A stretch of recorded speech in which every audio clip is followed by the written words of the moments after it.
پھر اللہ تعالیٰ نے انبیاء کو خطاب فرمایا یا ایھا الرسل کلوا من الطیبات۔ اب یقیناً انبیاء سے تو یہ صدور ہو نہیں سکتا کہ وہ حلال اور طیب مال استعمال نہ کریں، تو انبیاء کے توسط سے یہ امت کو حکم دیا جا رہا ہے۔ یہاں ایک نبی کو یہ حکم نہیں ہے یا ایھا الرسل، رسول جمع ہے رسول، جتنے بھی انبیاء اور رسول ہیں ان کو اللہ تعالیٰ کا حکم ہے کہ حلال چیز استعمال کریں۔ تو جب انبیاء کے لیے یہ حکم ہے تو عام بندے کے لیے بقدر اولا اس کا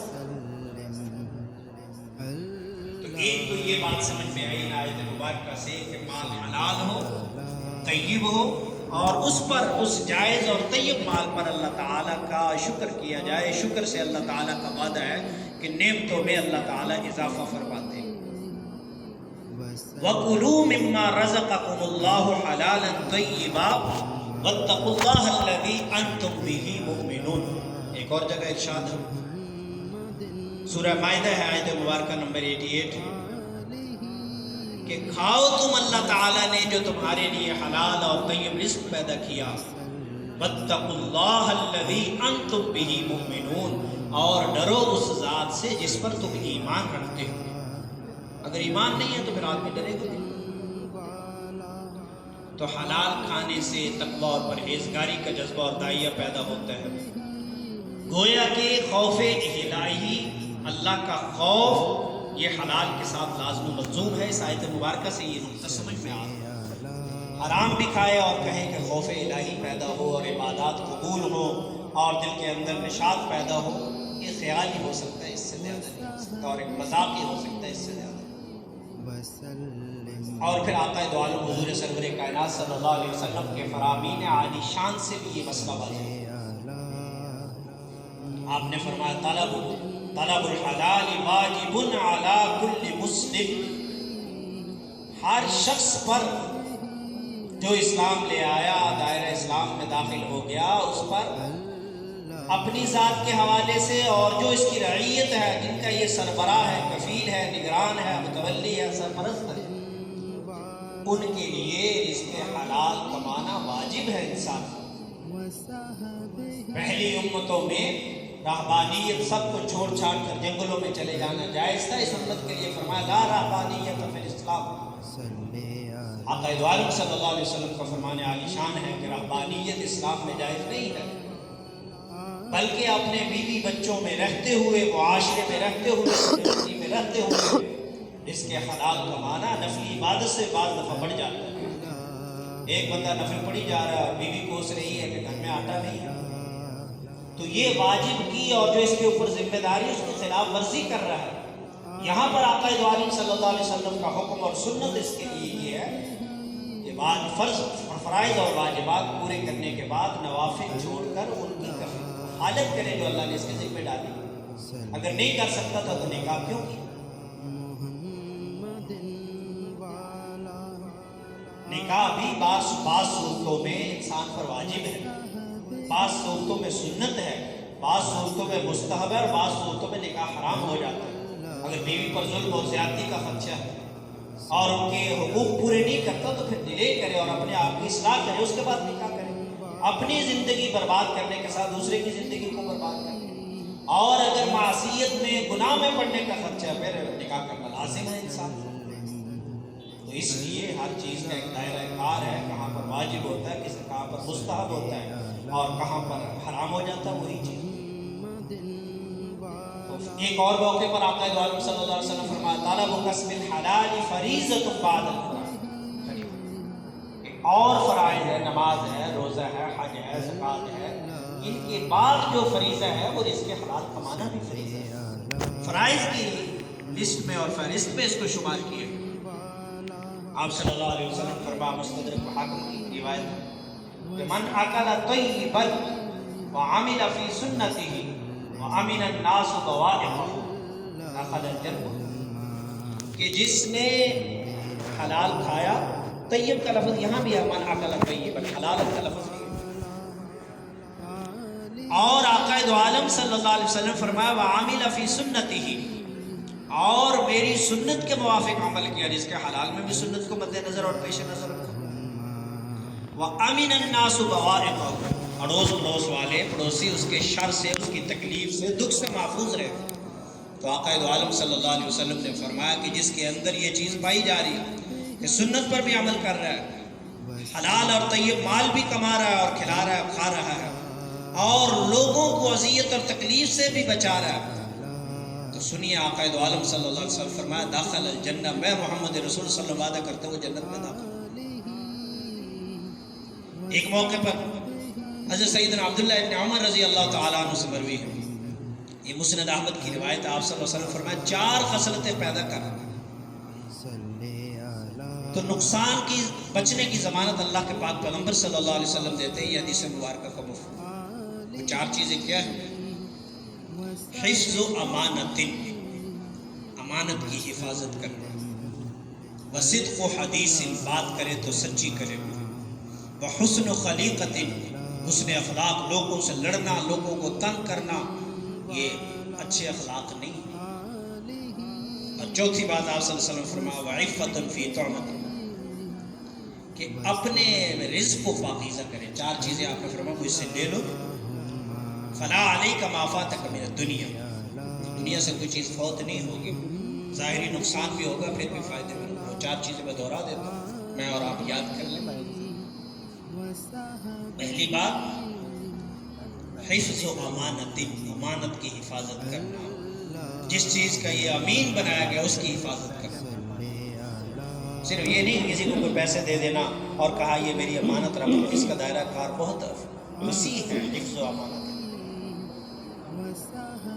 بات کرے تو سچی کرے، یا ایھا الذین آمنوا اتقوا اللہ وقولوا قولا سدیدا، بات کرو تو سیدھی کرو، سچی کرو۔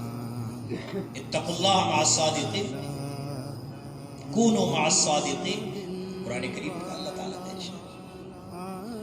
حسن خلیقت، اچھے اخلاق کا مالک ہو، وعفۃ فی طعمۃ، اور پاکیزہ رزق کھاؤ، کوئی چیز نقصان نہیں دے گا۔ اور اس کے برعکس قسم حرام کا معاملہ دیکھ لیجیے، وَلَا تَأْكُلُوا أَمْوَالَكُمْ بَيْنَكُمْ بِالْبَاطِلِ، جب باہمی رضامندی سے ایک کو نقصان پہنچایا جا رہا ہے، وہ راضی نہیں ہے، تجارت کے اندر رضامندی ضروری ہے، تو اس کے برعکس ہوگا، تو فرمایا لا تأكلوا أموالكم بينكم بالباطل، باطل طریقے سے مال نہ کھاؤ، وتدلوا بها إلى الحكام، اور کو ٹینڈر کو ٹھیکہ منظور کرانے کے لیے حکام تک نذرانے نہ دو، جس کو نذرانے کا نام وہ رشوت ہے، وتدلوا بها إلى الحكام، حکام تک نہ لے کے جاؤ۔ قرآن کریم نے پہلے بتا دیے 1440-45 سال پہلے یہ ہوگا، اور ہو رہا ہے۔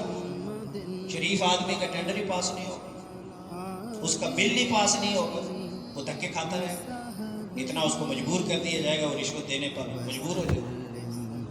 فرمایا وَلَا تَأْكُلُوا أَمْوَالَكُمْ بَيْنَكُمْ بِالْبَاطِلِ وَتُدْلُوا بِهَا لِلْحُكَّامِ، اس کو دیکھ لیا جائے سورہ بقرہ 188 آیت مبارکہ۔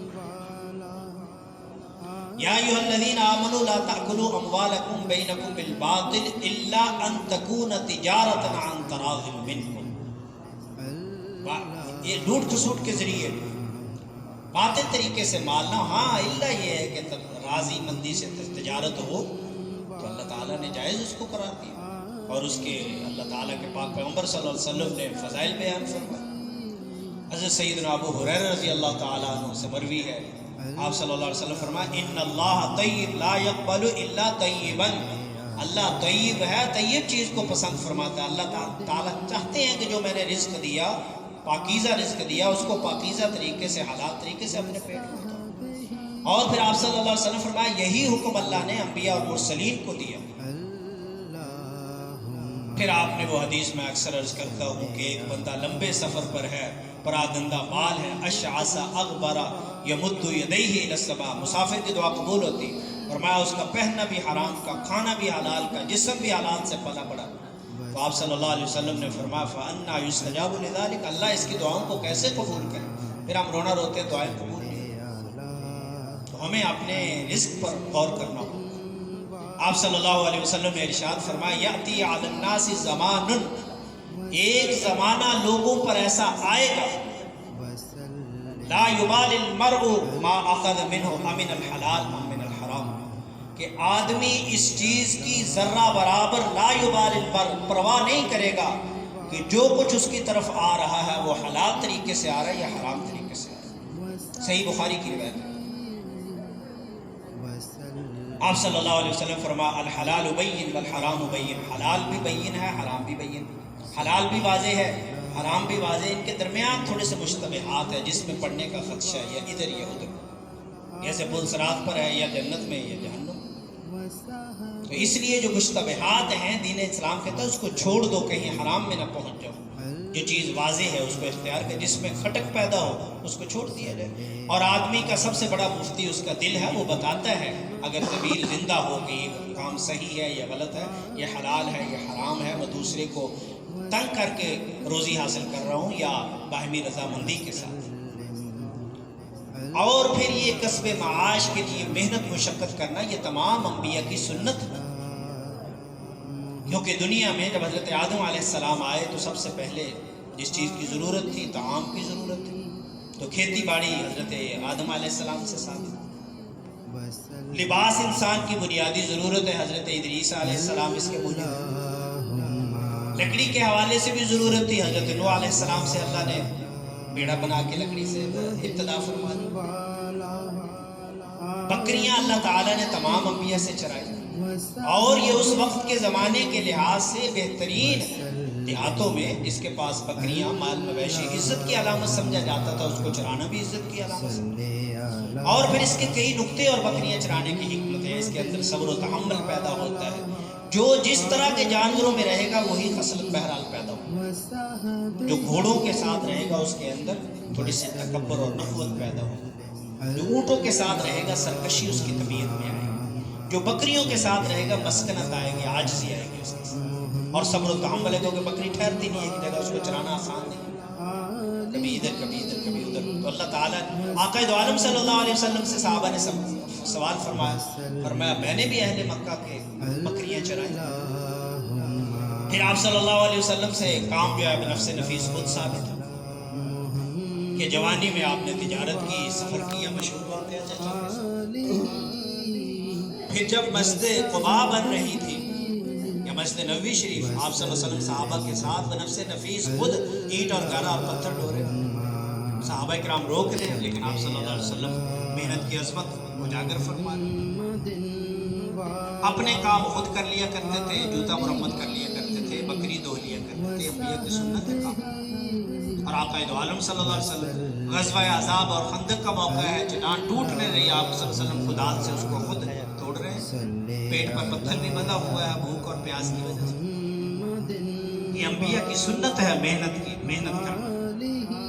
پھر جہاں محنت ہوگی وہاں آجر اور اجیر ہوگا، مزدور ہوگا، مالک ہوگا۔ آجر مالک کو کہتے ہیں، اجیر جو اجرت پر کام کرتے ہیں۔ تو دین اسلام نے ان کے بھی حقوق بیان فرمایا، کسی پر ظلم اور زیادتی نہ کرو۔ اللہ تعالیٰ نے کسی نہ کسی درجے میں اگر آجر بنایا ہے، مالک بنایا ہے، اس کا شکر کرو۔ اور جو تمہارے ماتحت اللہ تعالیٰ نے قرار دیے تو ان کا فرعون نہ بن جاؤ۔ اس کے بارے میں سوال ہو، حضرت سیدنا ابو ذر رضی اللہ تعالی عنہ کسی شخص نے دیکھا، معرور بن سوید رحمہ اللہ کہتے ہیں میں نے دیکھا کہ جو لباس خود زیب تن کیا وہی غلام کو پہنایا۔ عام طور پر عید یا موقع پر دو یا تین دوست یا ماں بیٹا یا بھائی ایک ہی ڈریس میں لباس میں نظر آئے تو یہ محبت کی علامت نظر آتی کہ جائے کہ ایک آقا ہو، ایک غلام ہو، ایک مالک ہو، ایک خادم ہو۔ تو سوال کیا یہ کیا معاملہ؟ تو فرمایا کہ ایک موقع پر میں نے اپنے خادم کو ماں کے حوالے سے عار دلائی۔ آپ صلی اللہ علیہ وسلم تک جب یہ بات پہنچی تو آپ نے فرمائی یہ زمانہ جاہلیت کی بات گئی۔ پھر فرمایا جو خود کھاؤ ان کو بھی کھلاؤ، جو خود پہنو ان کو بھی پلاؤ، یعنی بہتر ان کے ساتھ ہو سکے۔ ایک صحابی رسول نے سوال کیا اللہ کے پاک پیغمبر صلی اللہ علیہ وسلم سے کہ میں اپنے خادم کو دن میں غلطی کرے تو کتنی دفعہ معاف کرے؟ آپ صلی اللہ علیہ وسلم فسامہ تھا کہ الفاظ حدیث مبارک، اس نے پھر سوال کر دیا تو آپ صلی اللہ علیہ وسلم نے فرمایا کہ 70 مرتبہ بھی غلطی کرے تو اس کو معاف کرے۔ لیکن جہاں پر اسلام نے آجر کے لیے یہ باتیں بیان فرمائی، مزدور کے لیے بھی حکم فرمایا کہ وہ بھی اپنی روزی حلال کرے۔ فرمایا کہ آت الاجیر، کہ اجیر کو اس کی اجرت ادا کر دو اس کے پسینہ خشک ہونے سے پہلے۔ تو اس کا مطلب وہ پسینہ تو بہائے نا، محنت تو کرے نا۔ جب مالک آتا ہے تو بیلچا لے کے کام شروع کر دیتا ہے، بعد میں بیٹھ جاتا ہے، تو اس کا مطلب ہے وہ اپنے رزق کو حلال نہیں کر رہا۔ دین اسلام دونوں سے تقاضے کر رہا ہے کہ وہ اپنے ہاتھ کی کمائی محنت اور حلال بنائے، طیب بنائے، اور جو آجر ہے جس کو اللہ نے یہ درجہ دیا ہے، باقی مزدوری میں کوئی عار نہیں، ہم سب بھی مزدور ہیں، جو درجہ چہارم میں ہے یا 22 میں، سب مزدور ہیں۔ نوکر کہہ لیں، نوکری کہہ لیں، مزدور کہہ لیں، ضروری بیلچا اٹھانے والا یا گینتی والا مزدور نہیں ہے۔ میں بھی مزدور ہوں، آپ بھی مزدور ہیں، جو جہاں پر ہے، جو جس درجے میں اتنی مزدوری کر رہا ہے، اور اتنے درجے کا اس سے سوال ہوگا بہرحال۔ تو مزدوری میں یا نوکری میں یا نوکر کہنے میں کوئی عار نہیں، ہم سب مزدور ہیں، اور جس کا جو درجہ ہے اس سے اس حوالے سے سوال ہوگا قیامت کے دن۔ اس لیے محنت میں عظمت ہے۔ جہاں پر اللہ تعالیٰ نے رزق حلال کے حوالے سے بیان فرمایا، وہاں پر آجر اور اجیر کے حقوق بھی بیان فرمائے کہ ان کے ساتھ نرمی کرو اور ان کو تنگ نہ کرو، ان کی استطاعت سے زیادہ کام نہ لو۔ تو خلاصہ کلام یہ ہے کہ صحابہ کرام اور انبیاء کی زندگیوں سے یہ چیز سمجھ میں آتی ہے۔ خالی فقر و فاقہ اسلام نہیں سکھاتا۔ صحابہ کرام صرف یہ مثال دی حضرت ابو ہریرہ رضی اللہ تعالیٰ عنہ، حضرت ابو ذر رضی اللہ عنہ، تو وہاں پر حضرت عبد الرحمن بن عوف، حضرت سیدنا صدیق اکبر رضی اللہ تعالیٰ عنہ، حضرت سیدنا عثمان غنی رضی اللہ تعالیٰ عنہ، جلیل قدر صحابہ تجارت کرتے تھے اور بہت اللہ نے مال دیا تھا، لیکن دل میں وہ مال ایسا غصہ اور بسا نہیں تھا کہ اللہ کا حکم آ جائے اور مال اس میں رکاوٹ بن جائے۔ اللہ تعالیٰ سے دعا ہے کہ اللہ تعالیٰ بھی بیٹھیے گا، ایک اعلان ہے، رزق حلال کی اللہ تعالیٰ توفیق اور اسباب اور ذرائع اختیار کرنے کی ہمیں توفیق مرحمت فرمائے۔ اور